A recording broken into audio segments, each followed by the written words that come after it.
우리가 살고 있는 세상은 어떻게 시작되었을까? 태초에 이렇게 시작하죠. 히브리어로 베레시트라고 부르는데요. 태초에 이렇게 말씀이 시작해요. 그러니까 이 세상, 우리가 살고 있는 세상이 맨 처음에 어떻게 시작된 거지? 이렇게 묻는 거죠. 이 묻는 이유는 우리 모두가 궁금해합니다. 참 명확하게 우리가 알지 못하고 있지만 아직도 참 궁금한 거는 분명한 사실이지 않습니까? 그래서 이런 질문에 대해서 많은 대답을 했습니다. 심지어는 중국에서도 했습니다.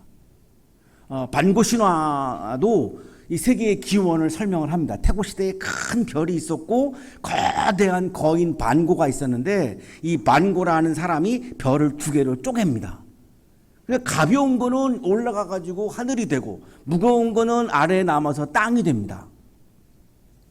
이게 이제 하늘과 땅의 시초라고 이렇게 설명을 하는 거죠. 그리고 이제 이 반고가 죽어요. 사람이니까.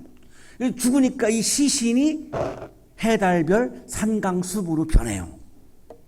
자, 여기까지 잘 보시면 이 반고 신화가 얘기하는 거는 이 세상의 만물들의 시작은 신으로부터 시작되었다고 얘기하는 건데, 중요한 거는 신의 몸의 일부가 이 세계의 만물이 되었다고 얘기하는 겁니다. 이 점이 성서와 굉장히 다른 점입니다. 인도에서 가장 오래된 문헌이 이제 리그베다라고 하는 문헌인데, 원시 바다에서 신이 나와요. 그래서 신이 자기 자신을 둘로 쪼개요. 그래서 하나는 남신, 하나는 여신이 됩니다. 여기로부터 이제 신들이 막 나오고 이 신들로부터 세상의 만물이 나왔다라고 기록되어 있어요. 그러니까 리그베다와 반고신화의 공통점은 세상의 만물은 신의 몸의 일부가 세상의 만물이 되었다라고 보는 겁니다. 자, 그러나 성서는 우주 만물은 피조물은 창조주인 하나님의 몸의 일부가 아니고 완전히 구별된다는 겁니다. 창조주와 피조물은 완전히 다른 차원에 존재하는 거지, 신의 하나님의 몸의 일부가 우리 피조물이 되었다 이렇게 말씀하지 않아요. 이게 굉장한 차이죠. 플라톤도 티마이오스라고 하는 작품을 통해서 데미우르고스가 우주를 창조한 제작자다 이렇게 말해요. 그리고 스토아 철학에 가면은 신적인 것과 이 세상의 만물은 하나다. 그러니까 여기도 역시 세상의 만물은 신으로부터 왔다라고 얘기하는 거죠. 신플라톤주의자인 플로티누스도 일자, 하나를 말합니다. 하나로부터 이게 신을 말하는 거죠. 여기서부터 모든 존재가 유출되었다고 주장해요. 여전히 계속해서 세상의 만물은 신의 몸의 일부가 세상의 만물이 되었다라고 하는 공통점을 가지고 이 신화론적인 접근에서는 계속 이렇게 말합니다. 그러다가 근대에 와서 어마어마한 이제 충격을 이제 준 사람이 이제 찰스 다윈이죠. 자, 이 사람은 생명의 기원, 종의 기원은 신의 창조활동에 의해서 이루어진 게 아니라 이전까지 신화들은 다 신의 몸으로부터 왔다고 주장했는데 이 사람은 갑자기 아니야. 이 세상의 기원은, 생명의 기원은, 종의 기원은 신의 창조활동에 의해서 이루어진 것이 아니고 자연적인 과정의 결과물이다라고 주장합니다. 여러분이 다 이렇게 배웠겠죠? 이게 공부하면서 다 배웠을 텐데요. 완전히 차원이 다르죠. 자, 그러나 성서는, 우리가 오늘 묵상하고 있는 성서는 세계의 기원에 대해서 주목하지 않습니다. 자, 오늘 말씀 묵상에서 아주 중요한 포인트입니다. 성서는 세상이 어떻게 시작되었지라고 하는 세상의 기원에 대해서 관심 갖지 않습니다. 그 성서의 영역이 아닙니다. 성서의 관심 대상이 아닙니다. 과학자들의 대상이지 신학자들의 대상이 아닙니다. 신앙인들의 대상이 아닙니다. 창세기의 말씀은 세상의 기원을 과학적으로 증명하고 검증하는 과학책이 아닙니다. 과학적인 시각으로 성서를 보는 거는 너무너무 난센스입니다. 이건 과학책이 아닙니다. 어디 과학책에 하나님의 영이라고 하는 단어가 나오겠습니까? 하나님의 영이 수면 위에 움직였다는 이 세상 어느 과학책에 하나님의 영이라고 하는 단어가 나오겠습니까? 이건 과학책이 아닙니다. 역사적으로 팩트를 기록한 세계의 기원을 팩트를 기록한 역사책도 아닙니다. 어디 역사책에 하나님의 영이라고 하는 단어가 나오겠습니까? 역사적인 접근을 통해서 세상의 기원을 증명해 내려고 하는 마음이 조금도 없습니다. 성서는 조금도 그런 마음이 없습니다. 우리가 힘들어하는 이유가 여기에 있는 거죠. 자꾸 이 성서를 과학적인 차원에서 접근하려고 하고 역사적인 차원에서 접근하려고 하니까 이게 자꾸 풀리지가 않는 거고, 우리 젊은이들은 의욕을 많이 갖고 있는 거죠. 얼마 전에 우리 오정환 목사님이 무슨 책을 우리 성교단체 간사님 한 분이 주신 책을 읽으셨는데, 청년들이 왜 교회를 떠나는가, 아마 그걸 읽으셨나 봐요. 청년들이 이 교회를 떠나는 이유 중에 하나가 신앙적인 회의다라는 거예요. 이게 좀 믿어지지가 않는다는 거죠. 이게 성서가 말씀하시는 것들이 와닿지가 않는다는 거예요. 자, 이 태초에 천지를 하나님이 창조하셨다라고 하는 이 말씀을 과학적으로 접근해 가면 이게 당연히 와닿지가 않죠. 역사적으로 접근해 들어가면 당연히 와닿지가 않는 겁니다. 그럼 뭐냐? 성서는 하나님의 창조의 의미가 무엇인지, 신앙적으로 하나님의 이 세상을 창조한 의미가 무엇인지 를 기록한 신앙의 책입니다. 그러면 우리가 신앙적으로 접근해야 되는 거죠. 신앙적으로 묵상해야 되는 거지. 과학적인 사고, 과학적인 논리, 역사적인 논리를 가지고 접근해 들어가면 핀트가 안 맞는 거죠. 트랙이 달라요. 좋은 비유인지 모르겠어요. 참 좋은 비유를 하려고 생각했는데 잘 생각이 안 나요. 마라톤의 트랙과 100m의 트랙은 완전히 다르죠. 마라톤 뛰는 사람한테 너 왜 이렇게 달리기가 늦니? 라고 말하는 사람 아무도 없어요. 100m 달리는 사람한테 너 왜 이렇게 조금밖에 못 뛰니? 너 왜 오래 못 뛰니? 라고 말하는 사람 아무도 없어요. 100m 트랙과 마라톤의 트랙은 완전히 달라요. 그 어떻게 비교를 하겠습니까? 과학의 트랙과 역사의 트랙과 신앙의 트랙은 완전히 다른 트랙인데 그걸 갖다 같이 붙여놓으면 이거 완전히 혼돈이 돼버리죠. 혼란스러워지는 거죠. 여기서 신앙적인 젊은이들이 회의가 오기 시작하는 겁니다. 신학자 박영식 교수라고 하는 분이 세계 창조의 이야기는 자연과학적 해명과 무관하다라고 얘기합니다. 오늘날의 신학에 따르면 성서의 창조 이야기는 우주 또는 생명의 기원에 대한 자연과학적 해명과 무관하다. 성서의 창조 이야기는 세계와 생명의 기원과 과정이 아니라 창조주 하나님의 피조물인 세계와 생명의 의미가 무엇인지를 말하고 있다. 성서가 주목하는 것은 하나님의 창조이지 세계 창조가 어떻게 시작됐는지라고 하는 과학이 아니라는 거죠. 우리에게 중요한 것은 하나님의 창조가 중요한 거지 세계의 기원이 중요한 게 아니야. 세계 창조의 기원이 중요하다라고 하는 분들은 과학실에서 그걸 연구를 해야 되는 겁니다. 우리가 칙풀에 모여서 묵상하는 것은 하나님의 창조가 신앙적으로 우리에게 어떤 의미가 있는지를 우리가 묻고 여기서 성서에서 답을 얻기 위해서 우리가 모인 겁니다. 여기는 과학실이 아닙니다. 역사를 기록하는 장소도 아닙니다. 그건 여러분 지금 점심 책풀에 오시기 전에 다 교실에서 했던 거잖아요. 세계적인 성서주석가 월터 브루그만은 창세기 1장은 과학적인 진술이 아니라 신앙의 진술이다라고 이렇게 아주 확언을 합니다. 분명히 말합니다. 이건 과학적인 진술이 아니고 신앙적인 진술인데 우리가 이걸 자꾸 과학의 눈으로 접근하면 오류가 자꾸만 나오게 되는 거죠. 우리는 오늘 성서 본문을 통해서 하나님의 창조의 의미를 과학적이 아니고 역사적이 아니고 신앙적으로 묵상하려고 하는 겁니다. 오늘의 성서 본문에서 혼돈과 공허와 어둠의 세계가 2절에 나오는데, 자, 이 2절을 창조 이후로도 볼 수 있고 창조 이전의 말씀으로도 볼 수 있어요. 그래서 우리가 지난주에는 창조 이후로 봤어요. 창조하셨다 그랬으니까, 그리고 혼돈이 나오니까 창조 이후로 봤더니 어떤 메시지가 됐냐면, 혼돈과 공허와 어둠의 세계를 창조 이후로 보면 하나님의 창조는 혼돈과 공허와 어둠의 세계에서 우리를 구원하시는 과거의 그리고 현재의 미래적 사건이다. 우리가 이렇게 지난주에 묵상을 한 거죠. 자, 그런데 오늘은 혼돈과 공허와 어둠의 세계 2절을 창조 이전으로 보려고 합니다. 그렇게 볼 수도 있거든요, 문맥이. 그 이전으로 보면은, 그러면 1절은 뭐냐? 1절은 독립절로 보는 겁니다. 그 독립절이 뭔데? 창세기 1장 3절부터 빛이 생겨라 라고 창조가 시작되잖아요. 그러니까 창조의 일부로 안 보는 거고, 그럼 뭐냐?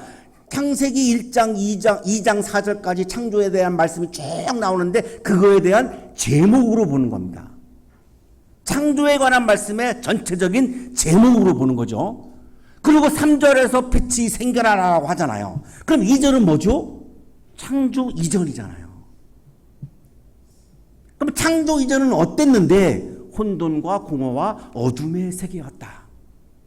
그래서 하나님이 혼돈과 공허와 어둠의 세계를 제압하고 이거를 제거하려고 빛이 생겨라부터 창조를 하신 것이다. 그럼 하나님의 창조의 뜻은 뭐죠? 우리가 혼돈과 공허와 어둠의 세계에서 너무 힘겹게 살아가니까 그 세계에서 우리를 구원해 주셔서 우리가 아름답고 행복하고 좋은 삶을 살아가도록 우리를 구원하시기 위해서 세상을 창조했다라고 하는 메시지가 되는 겁니다. 결론은 같죠, 지난주하고. 그러나 이걸 어떻게 보느냐에 따라서 이 결론이 이루어지는 과정은 우리가 다름을 지금 느낄 수 있을 거예요. 자, 1절, 태초에 하나님이 천지를 창조하셨다. 오늘은 이거를 표제어로, 제목으로 보는 겁니다. 지난주에는 창조 1절부터 창조로 본 것이고요. 오늘은 3절부터 창조고, 이거는 그냥 제목이에요. 그러니까 제목에서 창조하셨다라고 그랬는데 이 히브리어 바라를 번역한 말입니다. 이 창조하다라고 하는 동사는, 이 바라라고 하는 동사는 성서에서 하나님 외에는 주어로 쓰지 않습니다. 절대로 쓰지 않습니다. 바라라고 하는 동사의 모든 주어는 오로지 하나님만이고, 사람이 뭔가를 만들다라고 할 때는 다른 동사를 씁니다. 오로지 이방신, 사람 다 안 씁니다. 왜 그럼 이거를 강조할까? 하나님만이 바라 동사의 주어일까? 창조는 하나님의 고유한 속성이라는 겁니다. 하나님만이 하시는 거라는 거죠. 그럼 이게 왜 중요하죠? 하나님만이 세상을 창조한다라고 하는 말은 하나님만이 이 세상의 주권자라는 겁니다. 하나님만이 이 세상의 주인이라는 겁니다. 이게 왜 중요하죠? 너는 나의 주인이 될 수 없다는 겁니다. 사람은 어떤 사람의 주인이 절대로 될 수 없다는 겁니다. 그거는 하나님이 주인이기 때문에, 하나님이 주권자이기 때문에.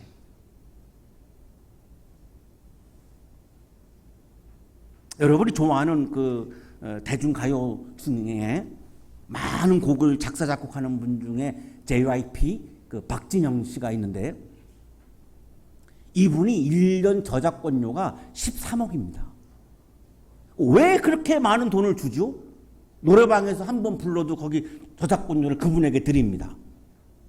왜 그냥 한 번 만들어서 냈으면 끝났지 계속해서 자식까지 그게 가잖아요, 저작권료가. 왜 그럽니까?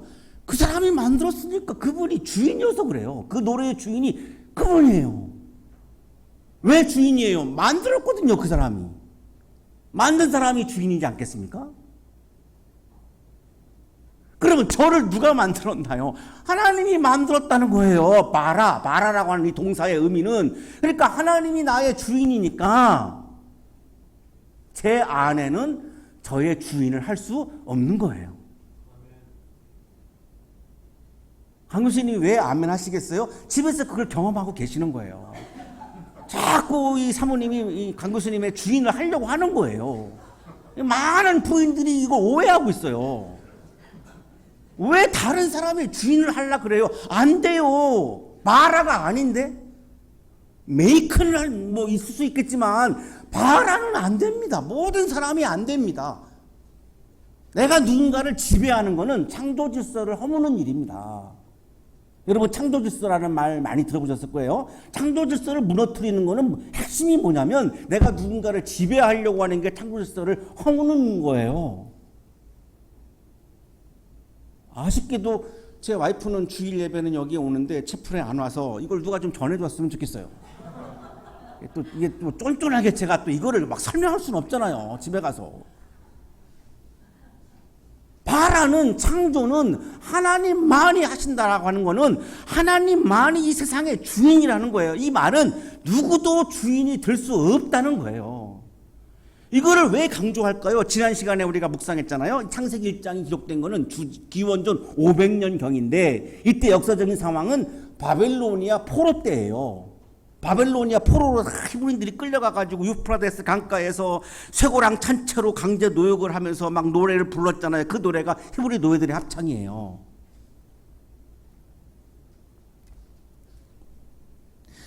그렇게 쇠고랑을 차고 막 강제 노동을 하면서 하나님이 세상을 창조했습니다.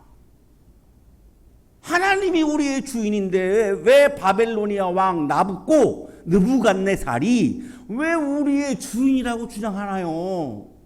이거 말도 안 되잖아요. 이 말씀을 읽으면서 말씀을 기록하면서 이런 믿음을 계속 고백하는 거예요. 말이 안 돼요. 나붓고 당신이 왜 우리의 주인이야? 왜 우리를 노예로 삼아? 왜 우리를 지배하려고 해? 우리의 주인은 하나님이야. 하나님이 바라 하셨잖아. 창조의 주체는 하나님인데 왜 인간이 세상의 주인을 하려고 해? 왜 당신이 이 세상을 창조했다고 왜 거짓말을 해? 그런 믿음을 가지고 금빛 날개를 타고 고향으로 돌아가는 노래를 막 부르는 겁니다. 그게 히브리 노예들의 합창이에요. 만일 나붓고가 느부갓네살이 이거를 인정했다면 사람을 노예로 부리지 못했겠죠. 이 신앙이 없으니까 사람들을 노예로 부린 거예요. 이게 창조신앙입니다.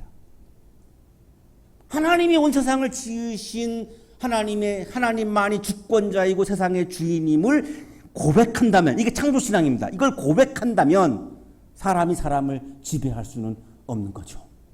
바꾸어서 말하면 사람이 사람을 지배하는 사람이 있다면 그분은 창조신앙을 아직 가지지 못한 분인 겁니다. 창조신앙을 소유한 사람이라면 절대로 다른 사람을 지배하는 마음을 가질 수가 없습니다. 이 진리를 히브리 노예들은 유프라데스 강가에서 강제 노역을 하며 금빛 날개를 타고 노래를 부르며 이거를 눈물로 신앙 고백을 하고 이 하나님의 진리를 몸으로 막 지금 터득하고 있는 거예요. 세계의 주권은 하나님에게 있습니다. 따라서 사람은 사랑의 대상이지 지배의 대상이 아닙니다. 권력과 자본은 세계와 사람을 사랑하기 위해서 필요한 거지 지배하기 위해서 필요한 것이 아닙니다. 이제 여러분이 성인이 되어서 사회로 진출하면 자연스럽게 여러분에게 권력과 자본이 주어집니다. 여러분이 원치 않아도 주어지게 되어 있어요. 여러분의 사회적인 지위와 역할에 따라서 당연히 주어집니다. 자, 그때 오늘의 제가 드리는 말씀을 꼭 기억하세요. 나에게 주어지는 권력과 자본은 생명과 세계를 사랑하기 위해서 하나님이 주신 자본과 권력이지 사람을 지배하려고 주신 것은 아니다. 이거를 꼭 기억하셔야 합니다. 그래야 여러분에게 선물로 주어진 권력과 자본이 여러분의 삶을 아름답게 가꾸어 가지 이거를 잊어버리시면 여러분에게 주어진 권력과 자본이 여러분의 인생을 망치는 데 사용하게 됩니다. 내가 보기에는 여러분에게 굉장히 많은 권력과 자본이 주어질걸요. 여러분 엘리트이기 때문에 굉장히 많은 권력과 자본이 주어질 겁니다. 그거를 잘 사용하셔야 합니다. 어떻게? 하나님의 창조의 뜻에 따라서 사람을 사랑하는 일에, 생명을 구원하는 일에, 사람을 섬기는 일에, 세상에 기여하는 일에, 세상을 빛나게 하는 일에 그걸 내가 아름답게 사용해야 합니다. 그게 창조 신앙을 가지고 있는 사람입니다. 자, 2절은 창조 이전의 상태예요. 땅이 혼돈하고 공허하고 어둠이 깊음 위에 있고 하나님의 영은 물 위에 움직이고 계셨다. 왜 하나님이 창조를 시작했는가? 혼돈하니까, 공허하니까, 어둠이 있으니까, 그 속에서 사람들이 불행하게 살면 안 되니까, 하나님이 지으신 세상이 혼돈이 되면 안 되고 어둠이 되면 안 되고 공허가 되면 안 되니까 하나님의 창조가 시작되는 겁니다. 하나님의 창조가 시작되는 동기가 2절에 있는 거죠.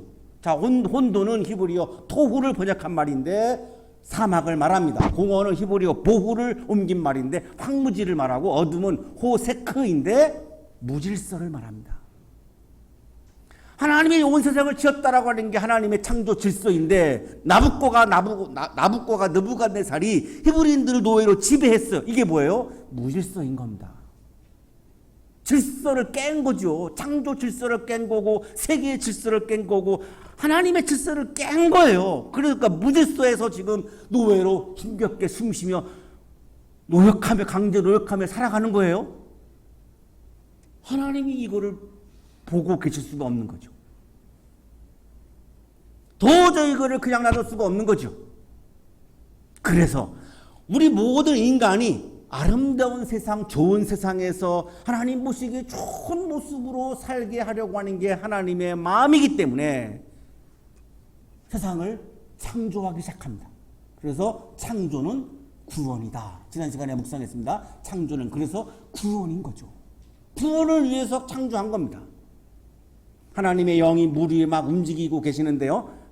폰나트 베스트만이라는 세계적인 구약 주석가들은 이거를 하나님의 강력한 바람이라고 설명을 합니다. 창조할 때에 이 혼돈의 세계에, 이 공허의 세계에, 어둠의 세계에 하나님의 강력한 바람을 먼저 보내요.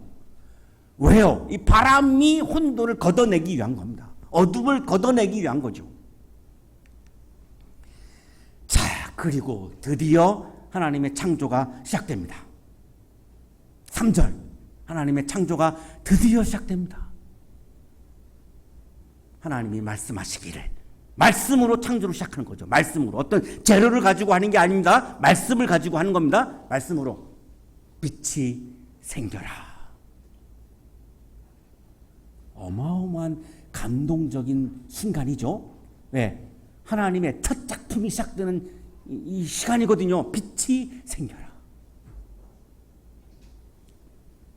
수준이 좀 이렇게 낮은 예배 공동체에서는 여러분 아멘 하시기 바랍니다. 그러면 좀 아멘 합니다. 이게 약간 좀 수준이 낮은 예배 공동체고 수준이 좀 약간 높은 예배 공동체에서는 이런 장면. 빛이 생겨라.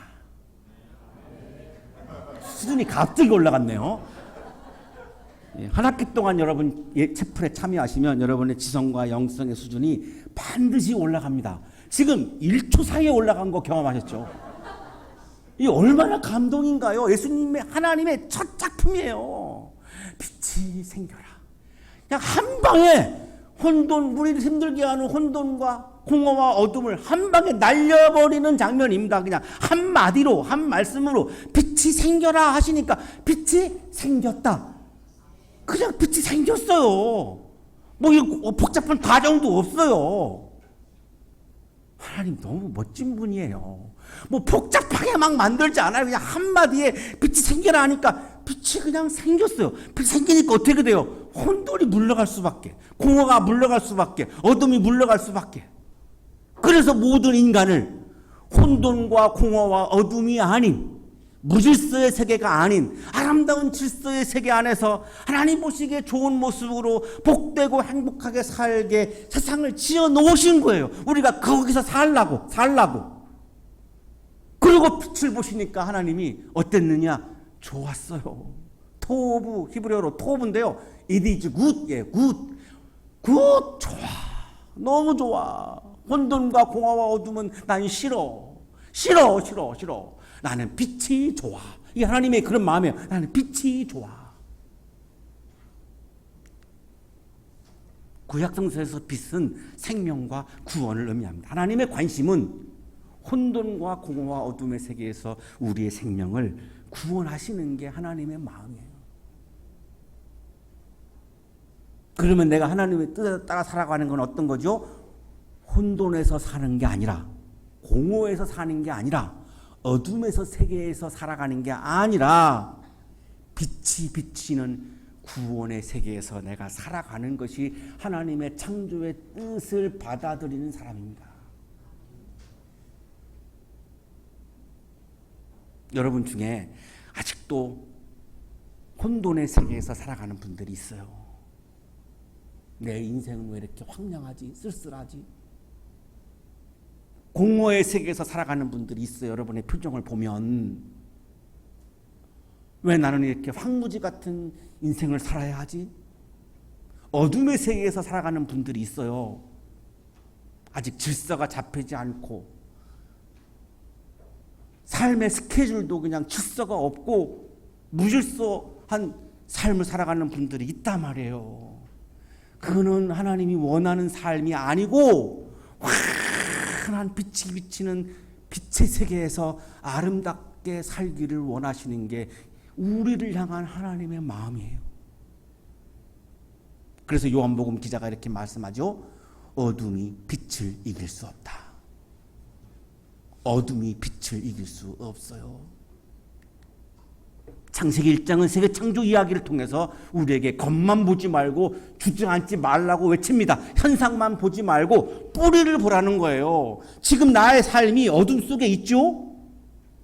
근데 그것만 보지 말라는 거예요. 본래의 뿌리를 보라는 거예요. 본래 나의 인생은 빛의 세계에서 살아가는 게 내 인생으로 주어진 거지 어둠의 세계에서 살라고 주어진 인생이 아니에요. 본질은.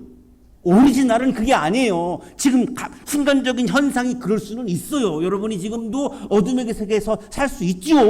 그건 순간적인 현상일 뿐이고 본래 나의 인생은 그게 아니에요. 환한 빛이 비치는 세계에서 살아가는 것이 본래 나의 인생이에요.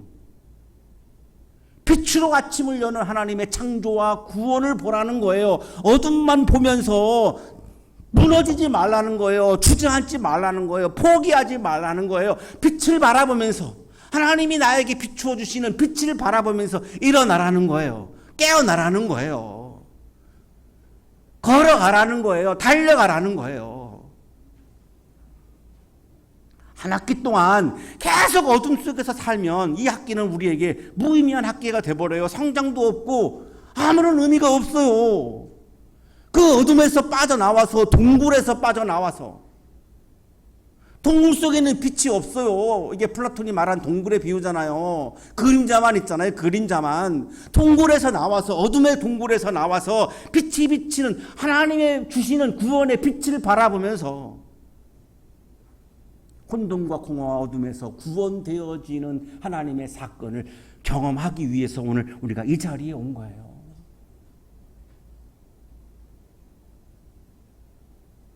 그러니 얼마나 이 자리가 좋은 자리고 여기 오시는 분들이 얼마나 여러분 좋은 분들이에요.